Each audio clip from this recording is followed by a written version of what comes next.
안녕하세요. 더굿모닝 치과입니다. 오늘은 임플란트를 준비하시는 분들 중에 상악동 거상술 하시는 분들께 주의사항을 하나씩 자세히 말씀드리겠습니다.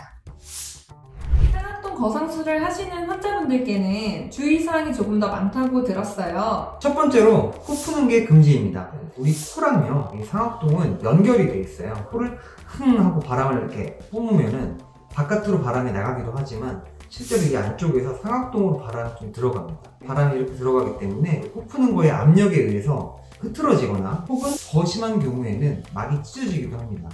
이렇게 되면은 이식제 유출이라든지 또 혹은 안정화가 되지 못해서 염증이 생긴다든지 하는 문제가 발생할 수 있기 때문에 코 푸는 거는 절대로 금지예요. 그래서 콧물이라든지 코피가 나는 경우에 자꾸 이제 무의식적으로 코를 풀려고 하게 되는데 그러면 안 되고 웬만하면 그냥 나오는 것들은 휴지로 코로 그냥 닦아만 주시면 됩니다. 절대 풀지 않으셔야 됩니다. 두 번째로 이제 재채기랑 기침하는 게 있어요.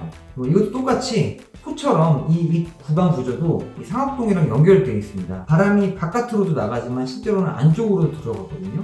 그래서 재채기 같은 게 나오면은 아무래도 바람이 안쪽으로도 상악동 쪽으로도 압력이 들어가게 되는데 당연히 아까 코 푸는 것처럼 안 할 수 있으면 안 하는 게 좋아요. 기침이나 재채기는 코 푸는 거랑 조금 달라요. 갑자기 나올 수도 있고 환자분들이 통제할 수 없는 경우들이 더 많아요. 그럼 어떻게 해야 되냐면은 최대한 바람을 바깥으로 빼주셔야 돼요. 안쪽으로 안 넘어가게 상악동으로.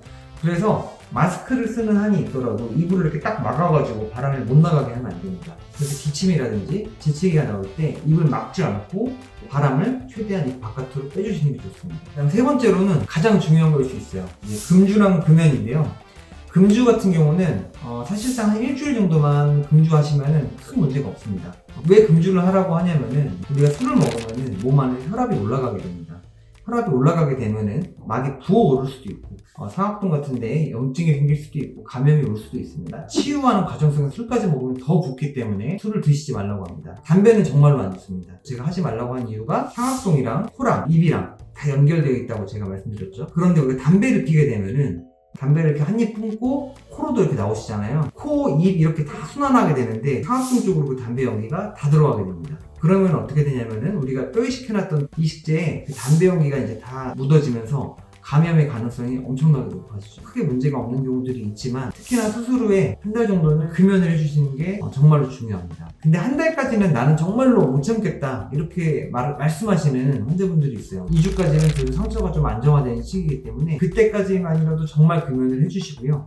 2주부터 한 달까지는 최대한 좀 줄이셔가지고 한 하루에 한두 개피 정도만 피시는 걸 추천드립니다. 자, 그 다음으로는 목의 자세 조절이 있어요. 엎드리는 이렇게 자세 있잖아요. 이런 거를 이렇게 집에서도 해보시면은 머리에 피가 많이 쏠려요. 이 상악동 쪽에서 피가 너무 많이 쏠린다든지 혈압이 많이 증가하는 거는 좋지 않은 영향을 미치는데 이 목의 자세에 따라서 이쪽에 압력이 증가하는 경우들이 많습니다. 목을 너무 이렇게 팍 숙이거나 하는 자세는 정말로 피해 주셔야 되시고요. 그래서 걸레질 같은 거 방바닥에서 이렇게 땅바닥에 이렇게 엎드려가지고 하는 걸레질은 하지 마시고 대걸레질 같은 걸로 최대한 고개 숙이는 거를 살짝만 숙이시고 눈을 조금 아래로 떠가지고 하는 게 좋아요. 엎드리는 자세는 정말로 피해 주셔야 됩니다.